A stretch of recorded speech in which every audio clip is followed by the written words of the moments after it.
বিসমিল্লাহির রহমানির রহিম। আসসালামু আলাইকুম সকল ভাই ও বোনেরা। আজকে যে বিষয়টি নিয়ে আলোচনা করব, আল্লাহ সুবহানাহু ওয়া তাআলা আমাদেরকে জানিয়েছেন যে আমাদের রাগ নিয়ন্ত্রণ করার জন্য আর মানুষের প্রতি ভুল ত্রুটি ক্ষমা করার জন্য, ক্ষমা প্রদর্শন করার অভ্যাস গড়ে তোলার জন্য বলছেন।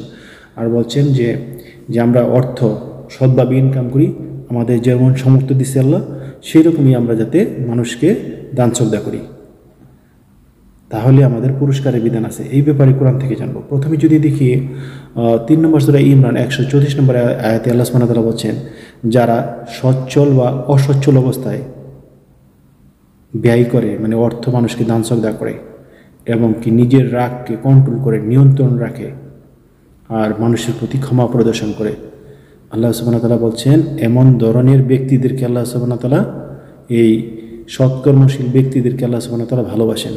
আমরা যদি এই 3টা কাজ করতে পারি তাহলে আল্লাহ সুবহানাহু ওয়া তাআলা আমাদেরকে ভালোবাসেন এবং কি পুরো পরকালে পুরস্কার আমাদেরকে পুরস্কৃত করবেন।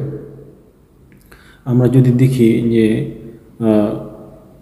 25 নম্বর সূরা ফুরকান 72 নম্বর আয়াত, যে ওয়াল্লাযীনা লা ইয়াশহাদুনা যুরা ওয়া ইজামারু বিল্লাহি মাররু কিরামা। আল্লাহ বলছেন যারা মিথ্যার সাথে জড়িত হয় না, মিথ্যার কাজে কোনো যোগদান করে না, মিথ্যা সাক্ষী হয় না, আর অসার কথাবার্তা মানে খারাপ বা মন্দ কথার সম্মুখীন হলে তখন নিজের রাগকে কন্ট্রোল করে মান সম্মান রক্ষার্থে ভদ্রভাবে চলে যায়, তারাই আল্লাহ সুবহানাহু ওয়া তাআলার বান্দা। আল্লাহ সুবহানাহু ওয়া তাআলা বলছেন যে 25 নম্বর সূরা ফুরকান 72 নম্বর আয়াতে, আর 25 নম্বর সূরা ফুরকানের 63 নম্বর আয়াতে আল্লাহ বলছেন যে নম্র ভদ্রভাবে শিষ্টাচারভাবে অহংকার দাম্ভিক ছাড়া দুনিয়াতে জীবনযাপন করে নম্র ভদ্রভাবে চলাচল করে, তারাই আল্লাহ সুবহানাহু ওয়া তাআলার বান্দা। আমরা যাতে এই আয়াতগুলির আমল করতে পারি। আর 23 নম্বর সূরা মুমিনুল 96 নম্বর আয়াতে আল্লাহ সুবহানাহু ওয়া তাআলা বলছেন, ইদফা বিল্লাতি হিয়া আহসানুস সাইয়্যাতানাহুনু আলামু বিমা ইয়াসিফুন। আল্লাহ বলছেন যে মন্দের জবাবে ভালো কথা বলা, উত্তম কথা বলা, এটা একটা বড় ধরনের আমল। যে তোমার সাথে যদি কেউ মন্দ কথা বলে তুমি তার প্রতি উত্তরে উত্তম কথা বলবা, অর্থাৎ মন্দের মোকাবেলা করতে হবে ভালো দ্বারা, উত্তম কথা দ্বারা। আল্লাহ সুবহানাহু ওয়া তাআলা বলছেন তাহলে এটা যে মন্দ বললো এর জন্য সে, আল্লাহ সুবহানাহু ওয়া তাআলা বলছে আমি এটা জানি, আমি এই ব্যাপারে অবগত আছি, সে যে মন্দ বললো এর জন্য সে পানিশমেন্ট খাবে, কিন্তু তুমি মন্দের বিপরীতে তুমি উত্তম কথা বলো, তাহলে তোমার জন্য, এর জন্য তুমি এই যে ধৈর্য ধরলা, রাগ কন্ট্রোল করলা, এই জন্য তোমার পরকালে সৎকর্মের যে একটা, তুমি যে সৎকর্মশীল ব্যক্তির অন্তর্ভুক্ত হতে পারবা। এই জিনিসটা যদি করো, আমরা যাতে মন্দের মোকাবেলা করি উত্তম কথা দ্বারা, আল্লাহ সুবহানাহু ওয়া তাআলা এই জিনিসটি আমাদেরকে জানিয়েছেন। আমরা যদি দেখি আমাদের 7 নম্বর সূরা আরাফ 199 নম্বর আয়াতে আল্লাহ সুবহানাহু ওয়া তাআলা বলছেন, খুজিল আফওয়া ওয়ামুর বিল উরফি ওয়ারিদ আনিল জাহিলিন। আল্লাহ বলছেন 7 নম্বর সূরা আরাফ 199 নম্বর আয়াতে যে তোমরা ক্ষমার অভ্যাস গড়ে তোলো, মানে আমাদেরকে অভ্যাস করতে বলছে মানুষকে কেমনে ক্ষমা করতে হয়, এটা আমাদেরকে অভ্যাস গড়ে তুলতে হবে যে আমি মানুষকে ক্ষমা করে দেব। কোনো ভুল ত্রুটি করলে ছোটোখাটো থেকে আমরা ক্ষমা করার অভ্যাস গড়ে তুলতে বলছে, এবং কি তাকে সৎ কাজের নির্দেশ দিতে বলছে। হ্যাঁ, ভুল করছে তাকে শুধরায়া সৎ কাজের জন্য তাকে পরামর্শ দিতে হবে, আল্লাহ সুবহানাহু ওয়া তাআলা বলছেন, এটা কোরআনের বিধান।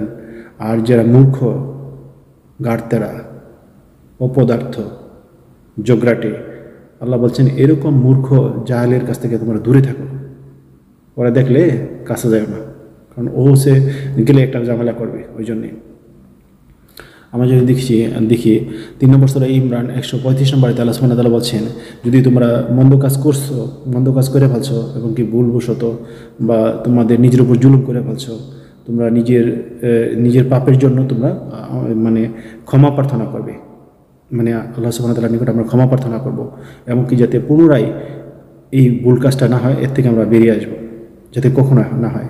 এটা নামই তওবা। আর আমরা যদি ভুল হয়ে যায় তা আমরা 2 রাকাত নামাজ পড়ে আল্লাহ সুবহানাহু ওয়া তাআলার কাছে প্রার্থনা করব যাতে আমরা পরবর্তীতে এই ধরনের ভুল কাজে না লিপ্ত হই। আমরা যদি দেখি 3 নম্বর সূরা ইমরান 135 নম্বর আয়াত, 4 নম্বর সূরা নিসা 110 নম্বর আয়াত, আর 27 নম্বর সূরা নম্বর 11 নম্বর আয়াত, আল্লাহ বলছেন যে তোমাদের ভুলের জন্য তোমরা ক্ষমা প্রার্থনা করবে এবং কি তোমরা পুনরায় যাতে এই পাপ কাজে লিপ্ত না হও, আল্লাহ তাহলে আমাদের ভুল ত্রুটি ক্ষমা করে দেবেন। আমরা যদি দেখি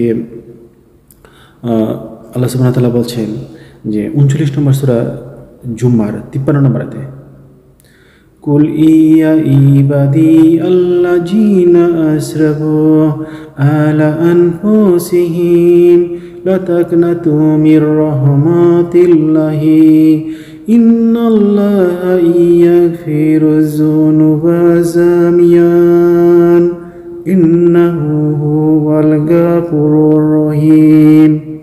আল্লাহ বলছেন 39 নম্বর সূরা জুমার 53 নম্বর আয়াতে যে হে আমার বান্দাগণ, তোমরা যারা নিজের উপর জুলুম করে ফেলছো, পাপ করে ফেলছো, অন্যায় করে আসছো, তোমরা আমার রহমত থেকে নিরাশ হও না। নিশ্চয়ই আমি সমস্ত গুনাহ এবং কি পাপ মাফ করে দেব।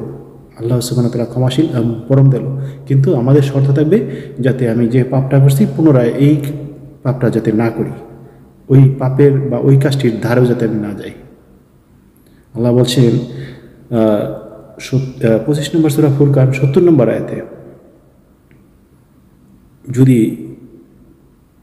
কোনো ব্যক্তি আল্লাহর প্রতি এবং কি আখিরাতের প্রতি বিশ্বাস স্থাপন করে, ঈমান আনে এবং কি তওবা করে তার ভুলের জন্য, প্রিভিয়াস যে সে সৎ পাপগুলি করছে এর জন্য যদি তওবা করে যে সেই কাজটা সে করবে না, আল্লাহ সুবহানাহু ওয়া তাআলা বলছেন তাকে যে এই পাপগুলি করলো, এই পাপগুলি পূর্ণ দ্বারা পরিবর্তন করে দেব, আমি তাকে ক্ষমা করে দেব।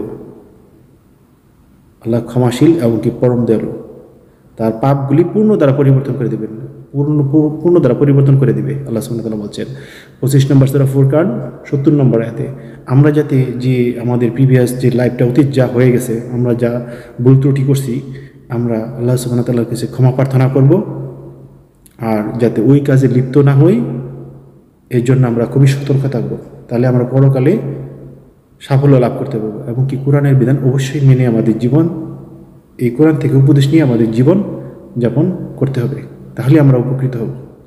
আদম কিন্তু এই কোরআনের উপদেশ মেনেই, আল্লাহর অর্ডার মেনে কিন্তু পরকালে আবার জান্নাতে যাবে, কিন্তু অন্য কিছু মানলে জান্নাতে যাওয়া যাবে না।